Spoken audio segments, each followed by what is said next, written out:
சமந்தா தமிழ் தெலுங்கு பட உலகில் முன்னணி கதாநாயகியாக இருக்கின்றார். இவர் இளம் கதாநாயகனை காதலிப்பதாகவும் விரைவில் அவரை திருமணம் செய்து கொண்டிருப்பதாகவும் அறிவிப்பு வெளியிட்டார். இதனால் தமிழ் தெலுங்கு பட உலகில் பரபரப்பு ஏற்பட்டது. ஏற்கனவே சித்தார்த்துடன் சமந்தா இணைத்து பேசப்பட்டு வந்தார். இருவரும் திருமணம் செய்து கொள்ள திட்டமிட்டு இருப்பதாகவும் கூறப்பட்டது. பின்னர் அவர்களுக்குள் கருத்து வேறுபாடு ஏற்பட்டு பிரிந்து விட்டதாக தகவல்கள் பரவியது. தற்போது சமந்தா சினிமாவில் தீவிரமாக நடித்ததுடன் சமூக சேவை பணிகளிலும் ஈடுபட்டு வந்தார். இந்நிலையில்தான் திருமண அறிவிப்பை அவர் வெளியிட்டிருக்கின்றார். காதலன் யார் என்ற விவரத்தை திருமண தேதியை தெரிவிக்கும் போது வெளியிடுவேன் என்றும் சமந்தா கூறியிருந்தார். இதைத் தொடர்ந்து அவர் காதலிப்பவர் யார் என்பதை அறிய ரசிகர்கள் மத்தியில் ஆர்வம் ஏற்பட்டுள்ளது.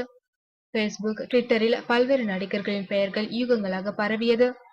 சமந்தா காதலிக்கும் நடிகர் நாக சைத்தன்யா என்று தெலுங்கு பட உலகினர் தற்போது உறுதிப்படுத்தியுள்ளனர். நாக சைத்தன்யா பிரபல தெலுங்கு நடிகர் நாகார்ஜுனாவின் மகனாவார். தெலுங்கு பட உலகின் முன்னணி நடிகராக இருக்கின்றார்.